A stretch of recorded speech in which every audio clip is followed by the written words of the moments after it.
Hello guys, welcome on Dhanderia cafe channel. तो guys आज मैं आपको इस वीडियो में बताऊंगा कि आप जेके बैंक से चेक के द्वारा आप कैसे अपने पैसे निकाल सकते हैं, कैसे अपने पैसे विथड्रॉ कर सकते हैं। तो यहाँ मैं आपको पूरा डिटेल में बताऊंगा। तो गाइस चेक की भी दो कंडीशंस होती हैं। एक तो जहाँ फिर आप किसी को पेमेंट करने के लिए आप चेक का यूज कर रहे हैं, जहाँ फिर अपने लिए आप कैश निकालने के लिए इसको यूज कर रहे हैं। तो आपको मैं जहाँ पे दोनों कंडीशन बताने वाला हूँ कि आपको क्या करना है, तो आपको कैसे ये फिल करना है। तो गाइस इससे पहले एक छोटी सी रिक्वेस्ट करता हूँ, प्लीज़ चैनल को सब्सक्राइब कर लें और बेल आइकन का बटन प्रेस कर लें, जिससे आने वाले हर हेल्पफुल वीडियो की नोटिफिकेशन सबसे पहले आपको मिल जाए। तो सबसे पहला तरीका आपको बता देता हूँ कि जब आपने खुद के लिए पैसे निकलवाने हो, तो सबसे पहले यहाँ पे अपनी डेट फिल कर लें। जो भी डेट है तो यहाँ पे फिल कर लें।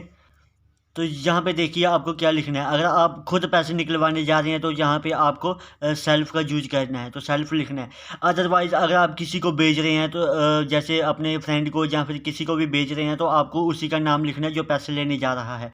तो यहाँ पे उसी का नाम लिखना है, सेल्फ नहीं लिखना है। तो यहाँ पे आपको अपनी अमाउंट फिल कर लेनी है, आपको कितना पैसे निकलवाने हैं तो यहाँ पे आपको इन वर्ड्स में लिख देनी है। जैसे अगर आप 10,000 निकालना चाहते हैं तो यहाँ पे आपको लिखना है 10,000। आप यहाँ पे 10,000 लिख लें इन वर्ड्स में।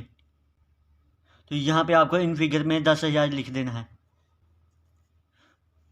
तो यहाँ पे आपको अपना अकाउंट नंबर लिख देना है, जो भी आपका अकाउंट नंबर है। तो यहाँ पे अपना अकाउंट नंबर लिख दें और यहाँ पे आपको अपना साइन करके जैसे आप साइन करते हैं तो यहाँ पे आपको अपने साइन कर लेने। तो यहाँ पे आपको स्टैंप लगा लेनी है। तो यहाँ पे नीचे देखिए इसके नीचे एक नंबर लिखा होता है, चेक नंबर होता है जी। तो ये आपको अपने पास सेव करके रख लेना है। ये आपको याद होना चाहिए जी, आप कहीं भी लिख के रख लीजिए, ये आपके काम बाद में आएगा। अगर बाई चांस अगर कोई चेक नहीं लगता है या कुछ भी हो जाता है किसी वजह से, तो आप ये चेक नंबर वहाँ पे देख के आप पता कर सकते हैं कि ये चेक क्यों नहीं लगा। इस नंबर से डिटेल निकालना बहुत आसान हो जाती है। ये आपको नंबर अपने पास रख लेना है। तो यहाँ पे मैं एक चीज़ और बता देता हूँ कि अगर कैश निकलवाने कोई जाता है तो वहाँ पे उसका आधार कार्ड मांगा जाएगा और पीछे उसके फ़ोन नंबर और साइन लेंगे वो।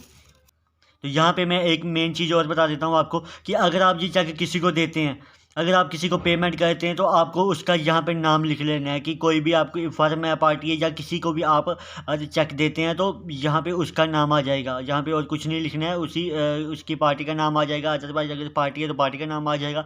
जब आप किसी को दे रहे हैं तो वहाँ पे उसका नाम आ जाएगा। तो यहाँ पे अमाउंट आ जाएगी, यहाँ पे वही अमाउंट आ जाएगी और यहाँ पे आपका ही अकाउंट नंबर आ जाएगा और आपके यहाँ पे साइन और स्टैंप होनी चाहिए।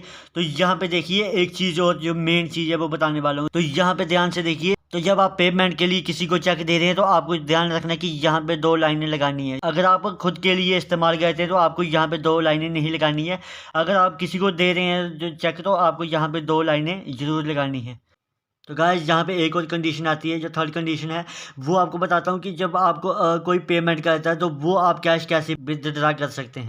सबसे पहले तो उसने आपका यहाँ पे नाम लिखा होगा, तो जहाँ पे सेम बाकी अमाउंट भरी होगी उसने अपना यहाँ पे अपना स्टैम्प एंड साइन किए होंगे और आप उसका यहाँ पे अकाउंट नंबर होगा। तो वो आपको कैसे करना है, आपके पास जो भी डिपॉजिट स्लिप होती है, जैसे JNK बैंक की एक डिपॉजिट स्लिप होती है जिसमें हम पैसा जमा करवाते हैं जिससे, तो वो स्लिप आपको साथ में ले लेनी है। उस पर आपको उसकी डिटेल दे देनी है, अपनी सारी अपने बैंक अकाउंट की उसमें डिटेल दे के। तो आपको बस वही सेम भरना है, जो आपकी डिटेल है आपको वही अपनी ही डिटेल उसमें भरनी है। तो बाकी जो अमाउंट यहाँ पे दी हुई है तो वो आपको ये अमाउंट आपको वहाँ पे फिल कर लेनी है। तो आपको कैश डिपॉजिट स्लिप वो भी आपको कैसे भरनी है, तो मेरी चैनल पे जाके आप वो वीडियो भी देख सकते हैं। तो यही अमाउंट उसमें फिल करके तो आपको दोनों को स्टिच करके तो आपको वहाँ बैंक में दे देना है। तो मैं आपको फिर से बता दूं कि ये जो चेक नंबर है इसको आपको भूलना नहीं है, ये आपको कहीं लिख के रख लेना है। ये आपको बाद में काम आ सकता है।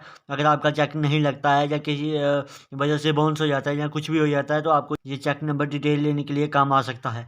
आई होप गाइज आप समझ गए होंगे कि आपको ये फॉर्म कैसे फिल करना है। तो गाइज प्लीज़ चैनल को सब्सक्राइब कर लें। तो थैंक यू गाइज, मिलते हैं अगली कोई न्यू वीडियो में।